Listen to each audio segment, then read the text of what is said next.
Oh my God, it's real. Sorry. Hello, everyone, and welcome to the Starlit Shelf. Today, for our Indie Author Spotlight series, we have Sorcha Reagh, author of Cerulean Truth, and a special guest and one of my best bookish friends, Hillary Anna, also writing her debut novel. Thank you so much for both being here. I can't believe we actually were able to coordinate our schedules and to all get on here at the same time. For those of you who don't know, I'm on the West Coast. Hillary's on the East Coast, and then Sorcha is in Belgium. So it's a bit of a time difference for all of us, but thank you guys both for being here. I really appreciate it. Of Yeah, course. yeah. So Hillary actually referred me to Sorcha. Well, first and foremost, Hillary is the one that came up with the Indie Author Spotlight series. First and foremost, I have her to thank for this new Setup. yeah, just this new spotlight series that I have, this new Platform. God, what's the word I'm trying to think of? Adventure? No, new mission. The new mission that I have is Ooh, I to, like lift that. up indie authors.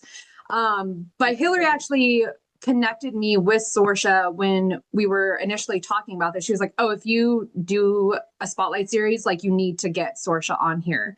And I kind of already asked this before, but how did you guys connect in the first place? Oh crap! I was gonna look that up and I forgot. Well, I'm I don't pretty remember. positive I probably just like stalked you and like was in your DMs constantly. That's what I do.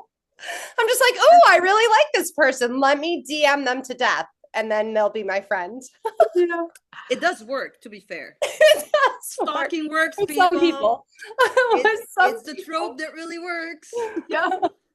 So, Hillary, so you were an arc reader for her. Is that kind of what got the whole relationship started? Mm. Um, No, no, I I think it feel even like predates it. yeah, we were friends before that. Yeah, Oh, okay. I think by the time that I sent out the arcs for Cerulean Truth, we were already talking like 5 times a day. Oh yeah, that was already yeah. Okay.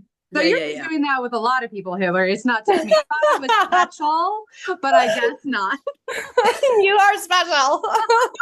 Wow, Hillary, this is gonna get awkward real quick I this know. way. I'm Yeah. sweating. Yeah. I'm sweating for you. Like, you're block me on this. Oh my God. Okay. Yeah. So, Sorcha. So I'm in my book club. I'm going to be highlighting the Cerulean Truth in my book club. And I was wondering if you wouldn't mind going over either like talking about the synopsis of the book or just talking about like tropes and what to expect from the book. Okay, I can do that. I wrote it. There should be something in my brain to help that. Um, the book. What is it about? Well, basically, we have two emotionally constipated people, and then they get thrown into a situation where they have to communicate as people do, which Mhm. they evidently refuse. Mhm. Because, efficient communication is sometimes overrated. I don't know. It's a romantasy. So it's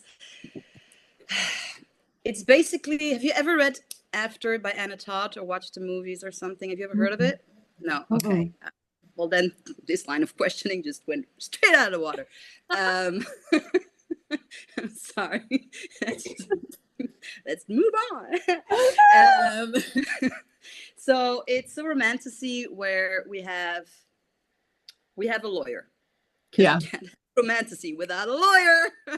uh, and then she's basically like your regular human, as we are, and she learns about the fact that she's not, and that she might have very lethal, very dark, and very uncontrollable powers. And she comes into the new Magi world, which is on the brink of exposures. Basically, we have all these. This is basically what the premise was of the book. I was wondering, as a society, let's say tomorrow we get a phone call, we get the president on the news, and they're like, you know what, people, we've always believed that we were the only ones on the planet, but as it turns out, there's a planet full of wizards. How would we react to that? That was I actually join. the whole idea. Like, what would Where's you do? my Would letter? what? No, sorry. Harry Potter reference. Yeah, Okay. I said, "Where's my letter?" Yeah, How would I exactly. react? Where's my letter? Exactly. Well, actually, there's a scene in Harry Potter that made me think of it, because there's a scene where when everything starts to fall apart in the Harry Potter books, the minister goes to the human minister and has a short, brief conversation. Nobody ever remembers that part because in the books, it's never been. I don't even think it was in the movie. I'm not sure. Not sure. Anyway, and that actually made me think, like, okay, so there are a few privileged people, but what if we all knew? Mhm. And so, well, my initial thought was we would not react well. That doesn't seem like something we would be able to accept. So, if we would react badly, this is something that Magi would know, and so they would be very much on the brink of having, you know, insanity, Yeah. bouts of insanity and nerves and anxiety bouts. So they, we have this girl who has uncontrollable translation, which is called magic in the book. And then she is recruited into the world just as it's on the brink of exposure, and everybody is very anxious about how it's going to go. And then we have the guy who is tasked with making sure that the exposure goes as it goes. And of course, because I needed to be original, he's very broody and very morally gray. And so obviously he has to train her. They hate each other, but you know, it's an enemies too. I have no idea what that would be. Yeah. So yeah, But we that's pretty all much love it, and it's good for a reason. Yeah, I like that you touch on, because I think like the normal people of society would be open and accepting of that kind of revelation. But what really matters is what the government thinks and what the higher ups think and how they react to it, because like they say in the book, like they have nuclear weapons. Like, are they going to feel threatened with us? And like, we need to kind of make it basically come off that we're not a threat at all to them. exactly. But Emma kind of comes in and she kind of throws a wrench into that whole plan. Exactly.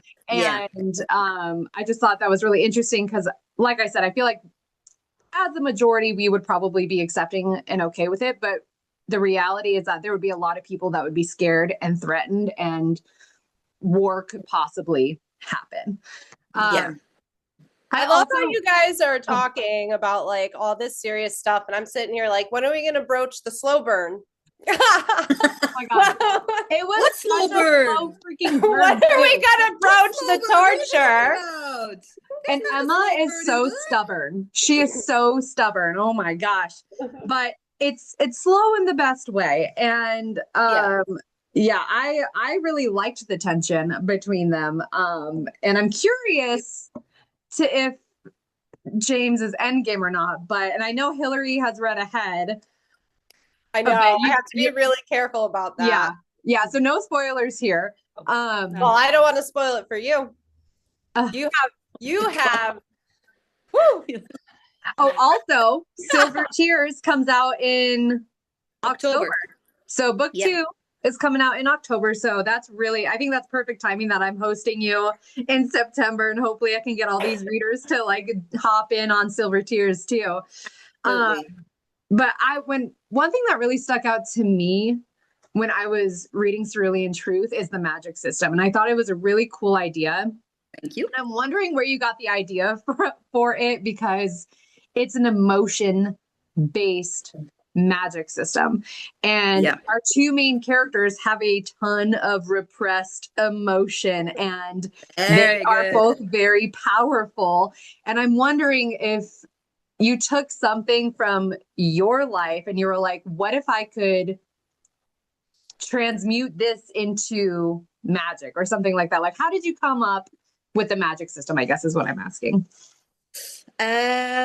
Well, not from real life, if I'm completely honest. It was actually Twilight that inspired it. Oh, wow. Yeah.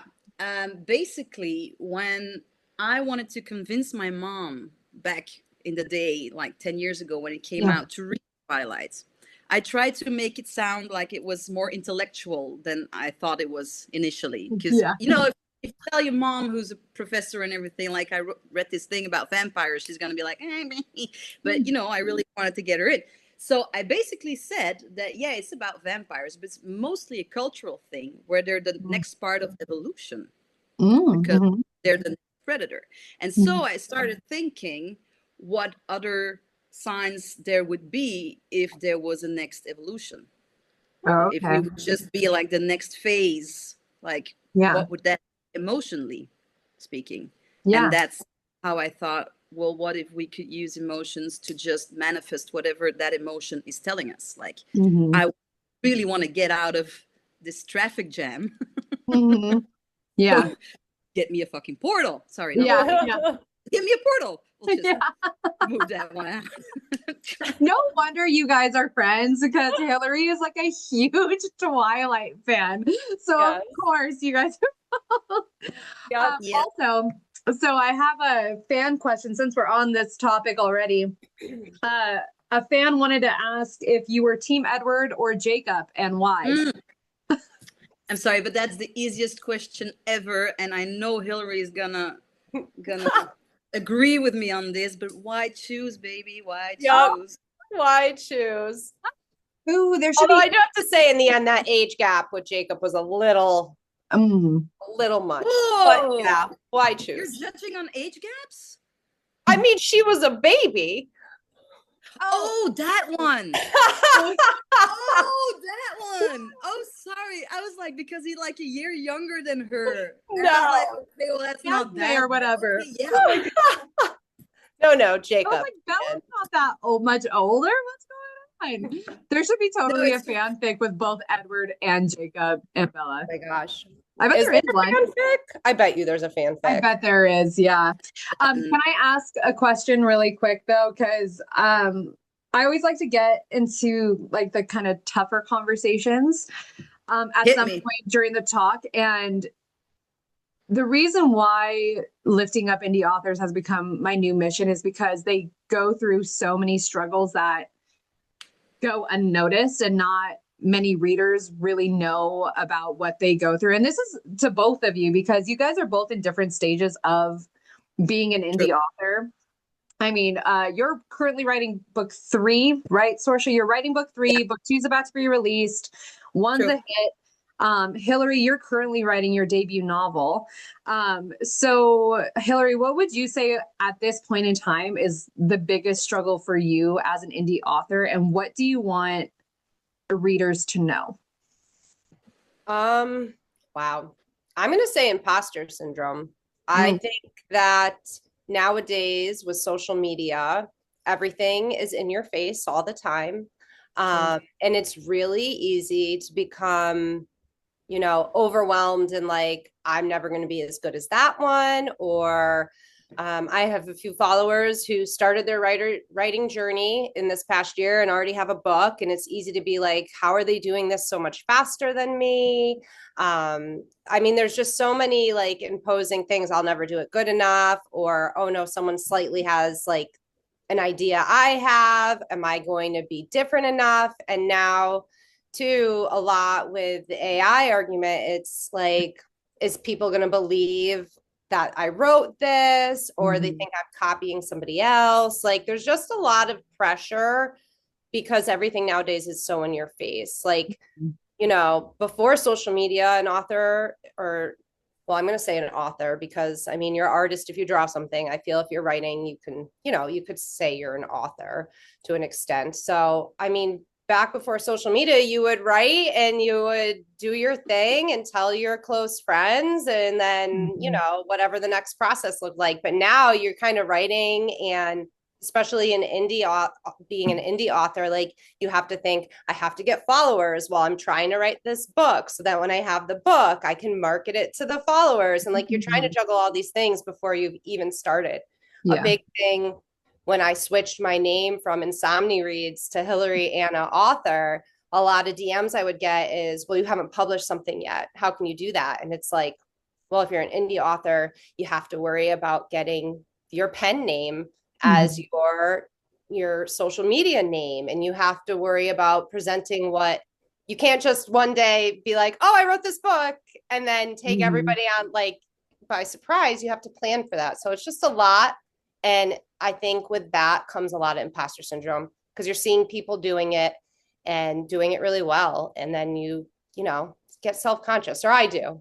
I mean, I feel like all of us can't really help but compare our journey to others. And like you said, especially when we're constantly surrounded, and, you know, all these social media platforms are basically the highlights of our lives. And it's not really what's really going on in our lives all the time. So yeah, comparison is the thief of joy. So how have you been navigating that? Like, well, how are you dealing with that?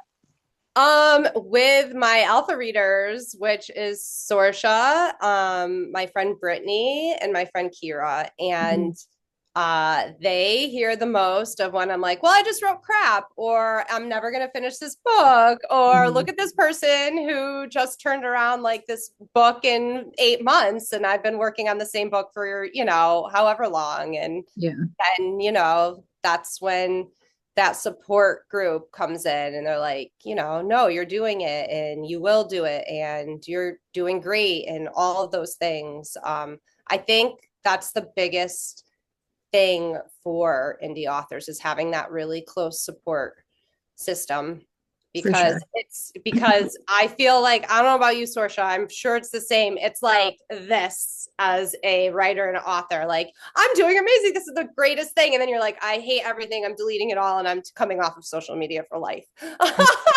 And then it just keeps doing that. Oh my gosh. So is there anything that you would want readers to know about being an indie author, and what you think they should be a little bit more understanding of when it comes to indie author and indie works?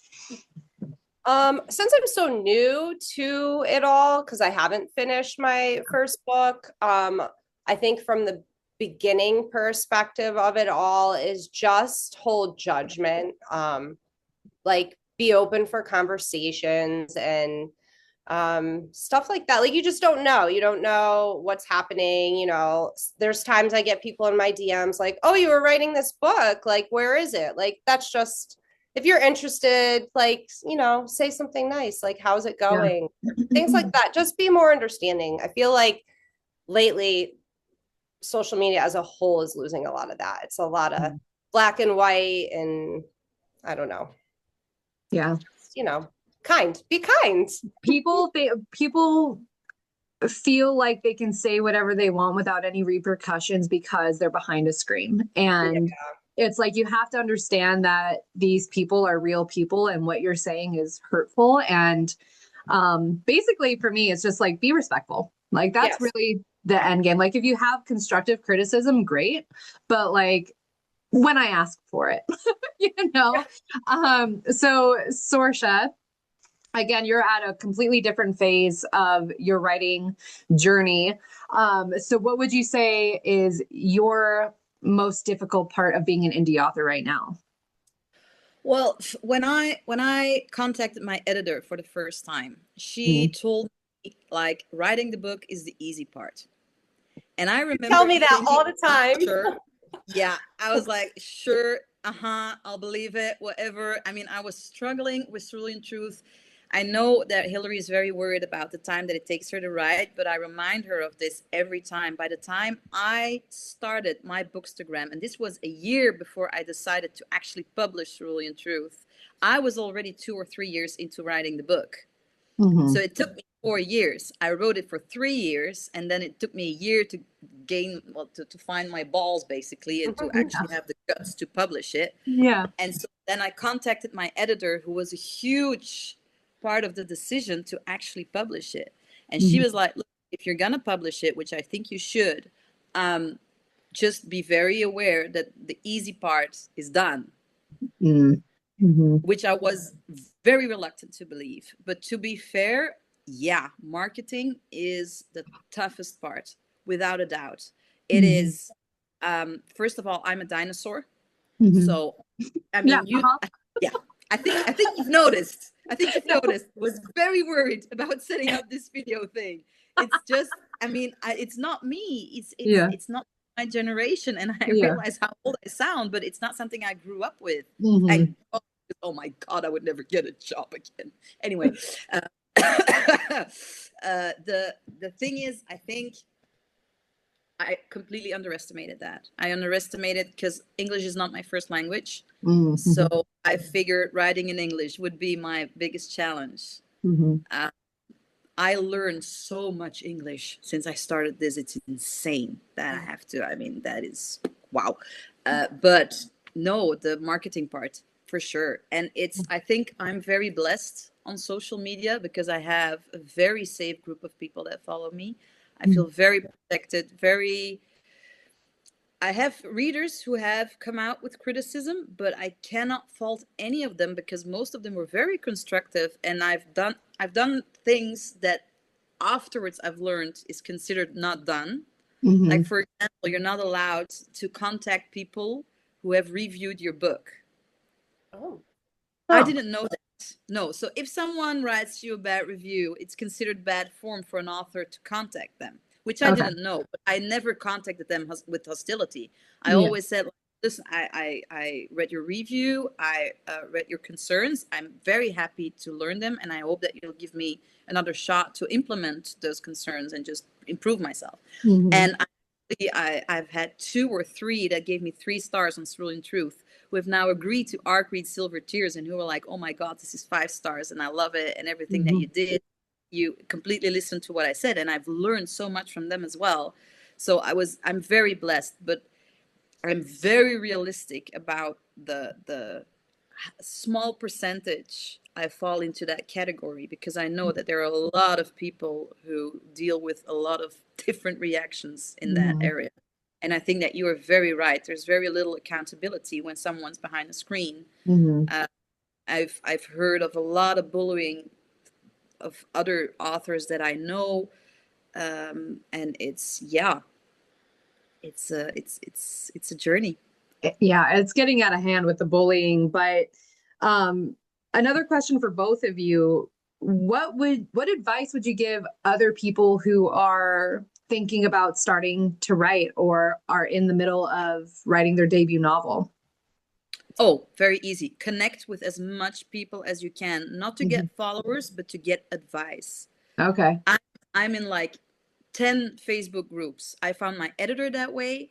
I found my marketing group that way. I Mhm. found people who were willing to read my book that way, in a non-threatening, non-hostile. I mean, you get so. I spent a year learning about this thing called Mhm. self-publishing Yeah. throughout social media, just by connecting to people and talking to them. It's absolutely that. So Okay. I'm What just about gonna you, Hillary? pour I agree myself with some that more. because Okay. I've learned so much from Sorcha alone, like in the few people I've connected with. I agree with that. And also just write and remember you're writing for you. Mhm. Um, I got a little lost with Yes, that. And good I one. think the beginning of the year, I got a little lost with that and I got really in my head. But at the end of the day, it's your story and Mhm. you're writing for yourself. Yeah, And that's the person you need to please, and your Yeah. audience will follow you. So, absolutely. I mean, I don't have an audience to follow me yet, but one day Yeah. You the right will. And people will follow me. I Well, want to I think, interject. I want to oh yeah, go interject. ahead. I've actually read Hillary's stuff, Yeah. and it's amazing.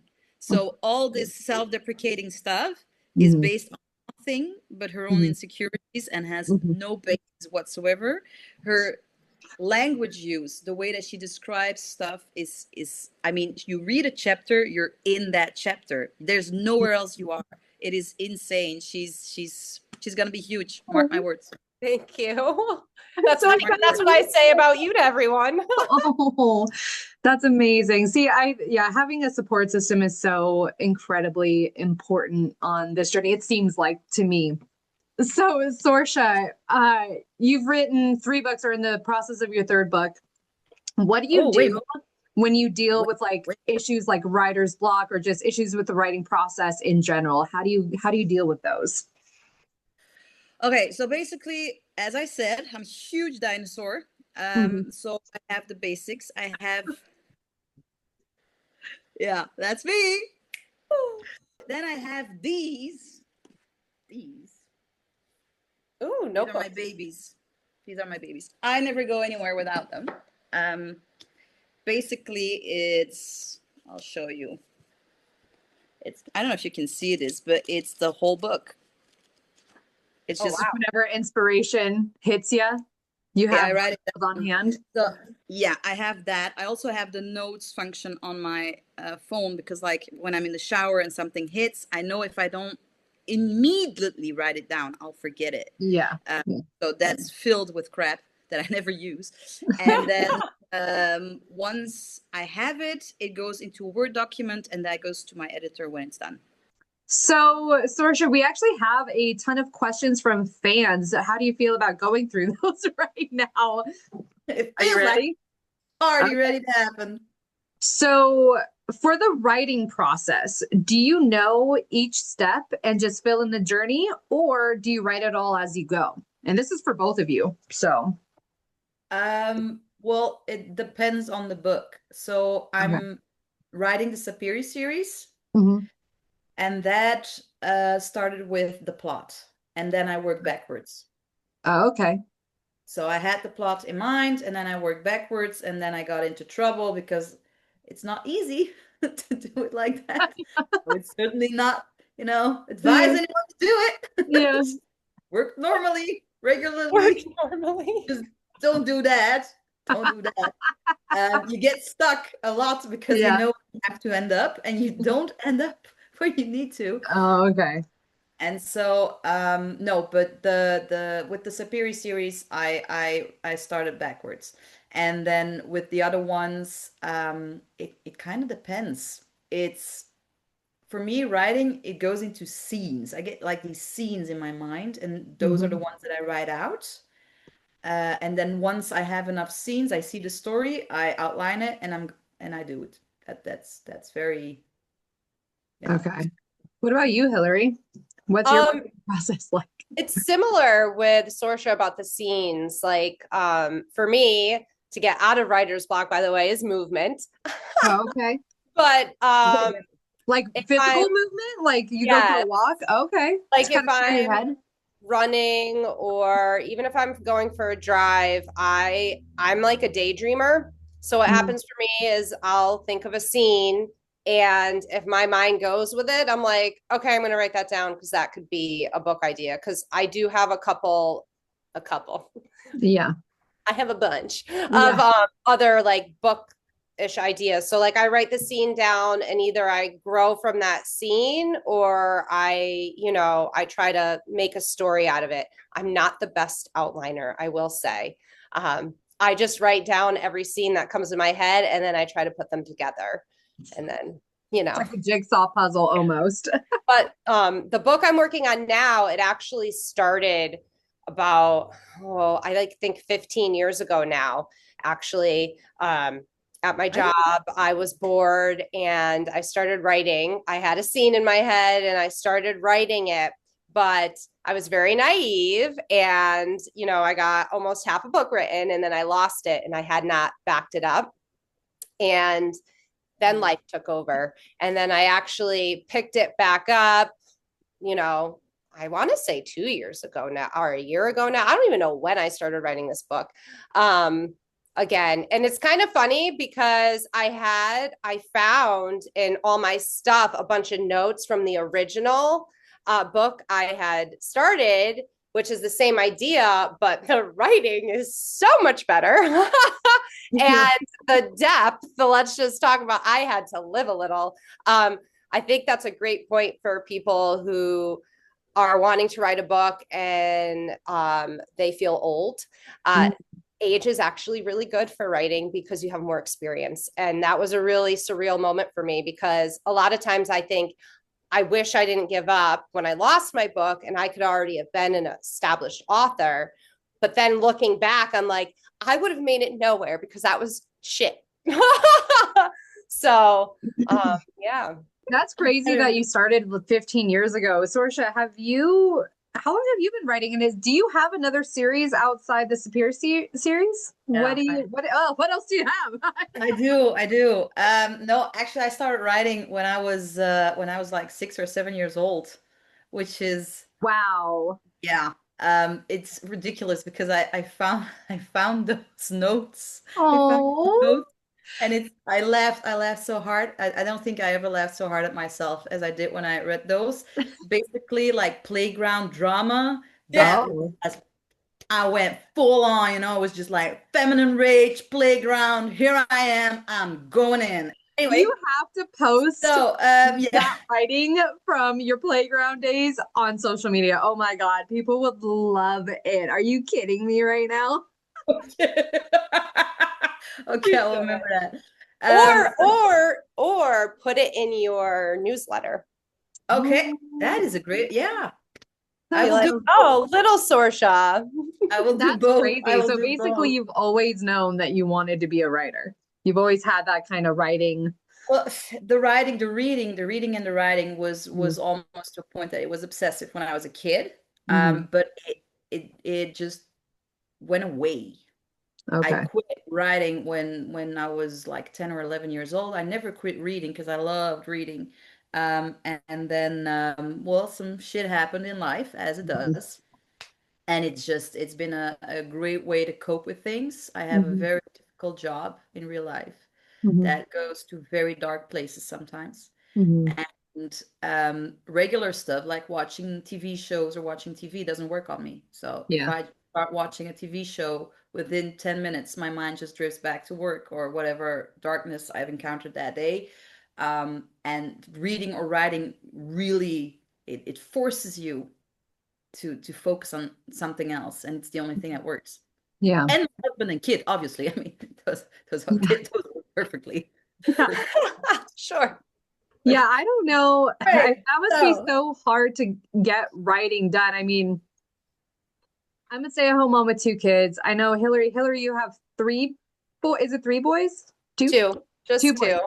Two boys at home. Sorcha, you're working and you have a kid. So it's like, I don't understand how you guys even get the time. When you talk about how long it takes you, it's like, I'm honestly surprised you got it done in that amount of time because it's I don't understand how you carve out that time for yourself. But it sounds like when you're talking about it, Sorcha, it kind of helps you to maybe it's a form of like escapism for you. 100%, Yeah. 100%, 100%. It's purely that's why I never envisioned to publish in the first place. Because I have a made series. I have a special series I'm not talking about. I have all these series yeah, because I shared some stuff, so I think I might publish that in the end as well. So I have a lot of things that are written that I never thought would see the light of day, and Mhm. I sent Cerulean Truth to my editor only because I was like, you know what? I want to go into the next phase of knowing how to write. I want to improve myself. That was the only reason that I contacted her. But then yeah, before you know, it just you want to That's kind of want actually to another share. question I had. I'm wondering, so how did you get Cerulean Truth into the hands of readers? What was that process? What did that look like? Who did you like publish through? How did you get your books into physical form? And how did you get it into readers' hands? Okay, so first of all, my editor, Amy Briggs, is a huge part of that story Okay. because she taught me everything from A to Z. She told me how to get on Amazon. She told me how to use KDP. We did video calls where she literally went with me through the buttons, like now you click on this, now you click on that. Yeah. Again, dinosaur right over here. Yeah. Literally. So yeah, no, she was a huge part of it. And then obviously Rachel, who is someone who does completely different work for me. She's mainly on social media. She knows everything and she got the book out there. So Amy told me all about the technical stuff and Mhm. actually improved the book content-wise. And then Rachel went and got the book to the readers that she thought would like it. And basically, she's very good at her job. So, yeah, it got into the hands of readers. Okay. And, um, but I'm not gonna lie, it's that part, that exact part, like the getting the book to the readers Mhm. is the most difficult part. Yeah, LJ talked about that and that like she told me how many arcs she sent out and it was a lot. And I'm wondering if you did something similar where you were just kind of sending it There's out to a this whole bunch of people, anybody who was willing to read it, or Yeah, I did so with Cerulean Truth. So we did okay, with Silver Tears, the arc's already out. So I did two very different things. okay. First of all, what you need to know is there's this consensus, which is a word you should know by now. Anyway, sorry, it's a Cerulean Truth inside joke. Ha ha ha. Anyway, no, so Who's Walter? Anyway. spoiler alert! Oh, Yeah. my God. Sorry. Sorry, about that. you're pretty sure that Sarah's regretting inviting us to her whole interview. You know what? This She's is like, oh my fun. God, what I did like it. No, so with Cerulean Truth, it's exactly what we did. We just went like, everyone who wants an arc, just ask for it and you get it. There's this consensus in between author groups that you get like a third from the ones that you send out. Okay. So I sent out about 300 arcs for Cerulean Truth, and it proved absolutely right. I had about 100 reviews on Goodreads, about 100 people that used it on social media. So that rule of 1/3 proved absolutely right.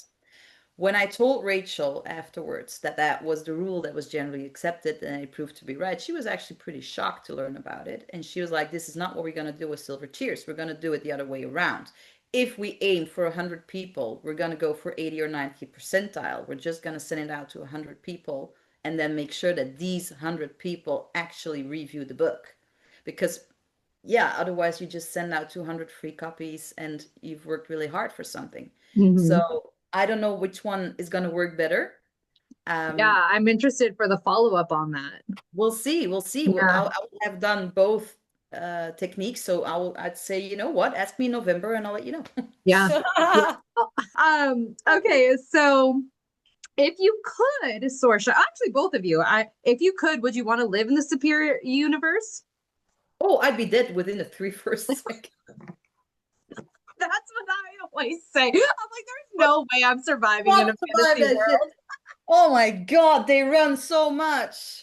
They run so much. They do What run the so fuck? much. Oh, sorry. I would No. totally want to live in that universe. And I have a specific reason that I cannot share with you. So everybody read Cerulean Truth so you could read Silver Tears. Oh, okay. And we'll talk about it. I feel like my emotions would be too much that I would like implode. Like it would just I feel like that's why I would be good because I'm so emotional. Yeah. I would just have to really train and then I would be super powerful as well. With something I very hope I get a with training someone. session like Emma and James because I liked their training room session. They have very intense training. I know. Oh, wait, that's another. Hold on. You Okay. had good So scotch in that a fan logo. question was, how many drinks do you need to write spicy scenes? Woo! None. I want to know the answer to this because Sorcha's spicy scenes are woo. I will tell you something. I do not need drinks to get into the spicy scene. When I'm done writing it, I do get a huge yearning for a cigarette. Oh, yeah. I quit 10 years ago. Don't worry. Okay. I miss it. Anyway, But you feel like you don't need drink one. and smoke. That's not good, you kids. Stay away That's from. not good, Yeah. kids. That's not good, kids. That's No How about kids this? How say about this? no. Do you need something to drink when other people are reading your sweaty Yes. scenes? Yes, that is 100% true. When other people read my shit, I need a drink. Has your family read your books? My mom is my alpha reader. Oh, okay. She is also very, how do you say it? She's also type A. Oh. And so she will correct my smut scenes, Mm. which is a new phase of cringe that you have not discovered. Yeah. Wow. I feel like I would need a drink at that point. Oh, Can we put these edits in the newsletter? I'm like over here, like I'm adding to Sorcha's newsletter right now. I send out a newsletter with a scene from Silver Tears that was a little spicy, just a little spicy. And I remember my mom commenting on it like, this has a very strong build-up. I was like, well, thanks, Mom. That's just great. That's awesome. Fantastic. That's great. I No, feel like I could so not handle my mother reading my writing or my smutty scenes.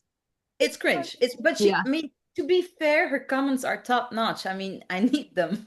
Yeah. So But she's yeah, I mean, incredible. she sounds like she's incredibly supportive, even if it is a little cringe, but it sounds like Yeah. she's supporting you in any way she possibly can. So Yeah, that's a good 100%. mom right there. I can't be in the room when she reads it. That is too Yeah. much. Yeah. You know, That no, no, no, no, Yeah. no, No. no. no. So this is also to both of you. Which author or authors have been your biggest inspiration? What do you mean, like literal, yeah, and I'm gonna quit drinking So because here we there's go. actually two questions about authors. So one is like, who is your favorite author just in general? And then the other question is, which author or authors have been your biggest inspiration? So like favorite author and then also authors who have inspired you, or if they're both the same. Well, obviously Oscar Wilde, because I quote him in every newsletter, so he's a big Okay. one for me. Yeah. Jane Austen, obviously, and then Ally Hazelwood, actually. Oh, Oh, okay. no. And to be fair, I read Bride after I published Cerulean Truth. And yeah, you know what I'm gonna say Yeah. because Yes, you made that comment. I It was you did. you did it. It was Hillary actually read Cerulean Truth after she read Bride. And she said in her review that it reminded her of it, which made me read Bride. Yeah. Oh, okay. And that was like, holy shit, she did really good what I was trying to do. No, you did really good. No, no, no, no, no, no, no, no, no. No, I mean like realistically. Like Oh, this is the bride book is insane because it's very thought out. It's very logic what happens within the fantasy. It makes Mhm. sense. And this Mhm. is what I wanted to do. I wanted to have a fantasy that made sense. That wasn't just there's magic because there's magic. No, it has to have a reason, it has to have an Yeah. evolution to be like, yeah. Anyway. I was so impressed with your magic system. I was like, she's a freaking genius. Like, I don't know how you come up with this and like the world building and just the whole like political system. Like, and I was like trying to envision the school map, like trying to like navigate my way through this school. And I'm like, I don't know where I am. Like, I don't know.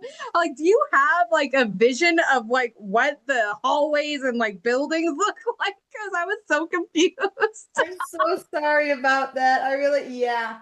I'll I have to admit it was just I'm not even sure that it was functional to the story. I just had so much fun Yeah. inventing it that I just didn't stop.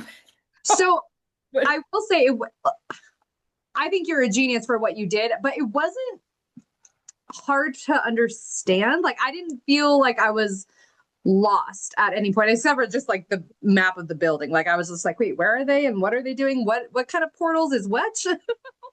sorry about that. Yeah, but like the way the magic works and like the roles of the magi inside the academy and all of that, like that was really accessible, I feel like. And I feel like people who are new to fantasy wouldn't have an issue with it. I don't know. Okay. Did you think like that, anything like that, Hillary? Like, how did you feel about the world building in Sorcha's in Cerulean Truth? um, so this is really fun for me because I'm not just a reader, I'm a writer too. Yeah.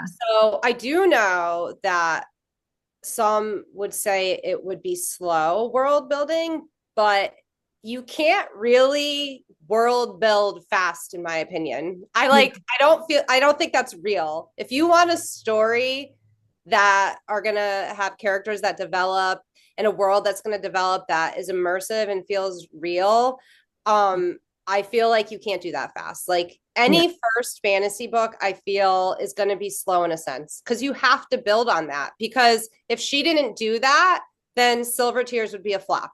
Yeah. But she took the time to build the world and the story and the magic. And sure, there was, slow moments, but I feel like this is part of the world we live in now, instant gratification. Mhm. And you Very get good. that in Silver Tears every effing chapter, Sorcha. But Sorry. to get to that, you have to. Like, I know a lot of people say the same thing about A Court of, Thorns and Roses. Like the first book, it's just slow and slow, but like not everything's fast, and you have to. If you want Yeah. something It's true. fantastic and great, you have to start at the beginning. It's Especially- like yeah. you can't walk out of, like when you're a baby, you don't just walk out of the womb. Like we have Yeah. to do all the other crap, like That it's just would be part of it. freaky. Yeah, I know. I don't know why my mind went there as the analogy. Can't just walk out of the womb, guys. Yeah. I think But it's I think perfect. that especially when you have a planned series and you know it's not just going to be 1 to 2 books, you need to have that world building because it's going to last a while. And usually book ones of a series are going to be a little bit slower. I didn't think it was slow, Sorcha, by the way. I didn't feel like it was slow, but you have to have that. And it's like you have to expect that because you're getting introduced to a world, a magic system, a political system, characters. It's a lot. And so that's what book 1 is kind of for when you have a series. But speaking of, Sorcha, how many books are planned for this series? Well, initially it was 3. And then I started working on 3. And then Hillary knows how, well, I fucked that up. And No, you didn't. no, it's a lot of plot lines. And there was this point where I reached like 180K words, which is a lot. I mean, Sword Truth is 174. So I was already over that for a 3rd book, and I hadn't even finished like half the plot lines. But yeah, so you just realized that you had a whole bunch of plot lines that were like you were doing too much in 1 book and you needed that 4th book. So So I now just you're took off the planning on pressure just on doing. myself. Exactly. And I was like, you know what, it's gonna be a 4th book, and I'm just gonna do it. And then now I will have 4 books. So, Sorcha, what genre would you never want to write, and what new genre would you want to try? Wow. I don't think I could ever, I don't know. That is a question I should have thought of before. No, well, so like me, I would be like, I would never ever write historical nonfiction. Oh yeah, no, never nonfiction. No, that is not what I do. No, please. I write a lot for my job. Yeah. Okay, so I write a lot of nonfiction in the real world, which is not what this is about. Yeah. Well, No, no you get enough. nonfiction. You get enough of nonfiction in the real world, and you're like, I need escape. So, if you were to try a new genre, what do you think would be the first one you would gravitate towards? Well, obviously, I started romantasy. I have dark romance, and I have rom-com that I've already tried my hand at. Okay. And then what I would love is, I don't know, I don't know. I'm a little hesitant to say because I have this project and I'm not allowed to speak about it. Okay, well then don't. Then don't say I can't. I can't. It's With a very dramatic gesture. I cannot talk about this. I cannot. I Stay cannot, tuned. will not. I shan't. I shan't. I shan't. Okay. Are we all going to start talking with a British accent now? Please don't. It costs me everything not to. A fan wants to know, what is your biggest dream as a writer? I wish I could get Nothing through stood in your way. I wish I could get through interviews.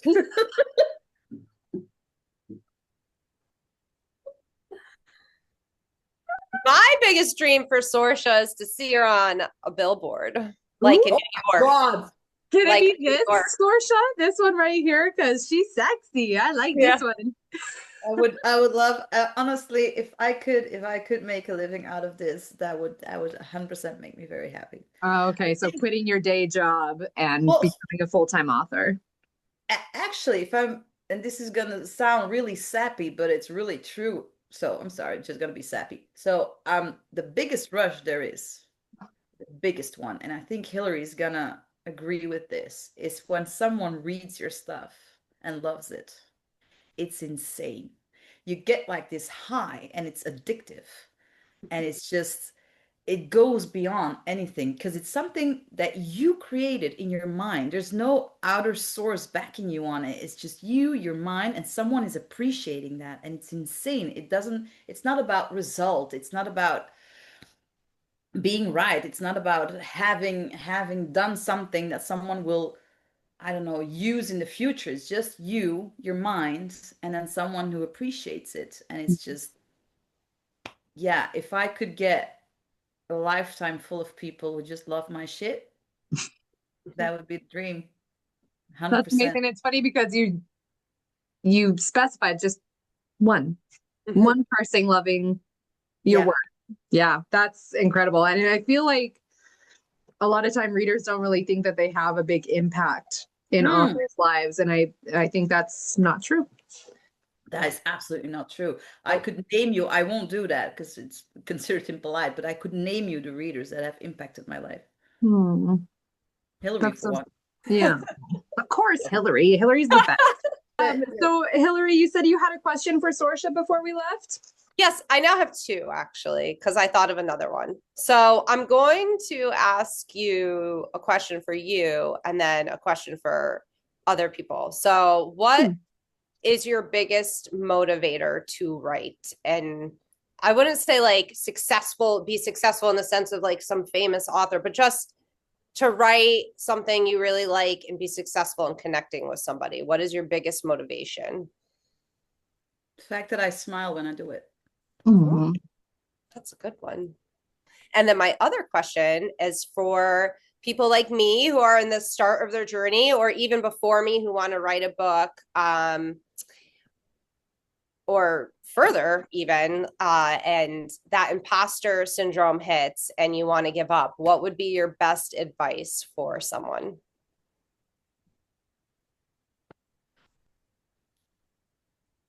Don't fight it. It's part of what it is. We've all done it. We've all gone through the imposter syndrome. It is impossible, I think, to do something that you love and not second guess it. Mm-hmm. So I think people who never second guess are either lying or don't self-criticize enough to improve. Mm-hmm. And I think you need to have that insecurity to grow. Oh, so wow. Don't fight. That was a good answer. That was a really good answer. I made that up. I made that up. Sorcha, so let's talk to the people watching this. Where can they find you and where can they find your books? Well, they can't find me. What's your social stuff, honey? Okay. They can't find me. Oh my goodness. I was like, who the hell did I ask for this shit? The amount of blooper content you have is going to be fantastic. Oh, I know. You can't get them all out. It's the best part of the whole thing. I honestly want to keep all of this. But yes, so where can people find you on social media? Okay. And how can they get a hold of your books? So I'm very big on doing DMs. I mean, you reach out to me in my DMs for Instagram, I will respond, I will reply. There's nothing I love more. That is fine. So you find me on Instagram, you find me on TikTok way less often. I'm too dinosaur-y for TikTok. So that's kind of in a trial. And then the books, that's very important. You can find my books on Amazon wherever you are in the world. If you're in the US, there's this bookstore that is amazing, crafty bookstore. They sell indies. Very important. Through Amazon, you can buy my books, but it doesn't allow for pre-orders for the paperbacks. It only allows pre-orders for the ebooks, which is why it's very important for authors to make actual connections as well with bookstores. All right, Yeah. you guys, thank you so much for being here. I appreciate you both taking the time out of your day to be here with me and to have this really interesting conversation with me. For all of the people watching this right now, please don't forget to like and subscribe if you want to hear more from indie authors. So if you guys want more from Sorcha, you can find her on Instagram at Sorcha Reagh. Yeah. Or on TikTok at Sorcha.Reagh. And then you can sign up for her newsletter. How do you sign up for her newsletter? Or your newsletter? Hillary, that's you. It's a link. There's a link in her Instagram profile, and then you can sign up for it. Perfect. And then Highly recommend. if you're interested in reading Cerulean Truth, you can find it on Amazon or Kindle Unlimited or the Crafty Bookstore that is located in the US somewhere. Where is it located? Indiana, I believe. Okay. If you're in Indiana, you can go to the Crafty Bookstore and find Cerulean Truth there. Wait, it's an online bookstore. Oh, okay. Oh, it carries both Cerulean Truth and Silver Tears, and it has signed copies. Oh, I don't know what the very is cool. about, but you know. Yeah, I love the that's bubbly. exciting. Yeah. I didn't realize they were online. I love that. Yeah, she's amazing. She and her husband just I think they both were like, you know what, we're just gonna quit whatever we're doing in real life and we're just gonna follow our dream and start a bookstore. And they That's so carry cool. so many indie authors and they are both amazing. And yeah, I'm very lucky that they wanted to carry my whole book, my great books. I'm not allowed to say that anymore from my publisher. All right, ladies, thank you so much for joining me on here, and I will talk to you soon. Thank you for having me. Of course. And me. Yeah. Okay, bye.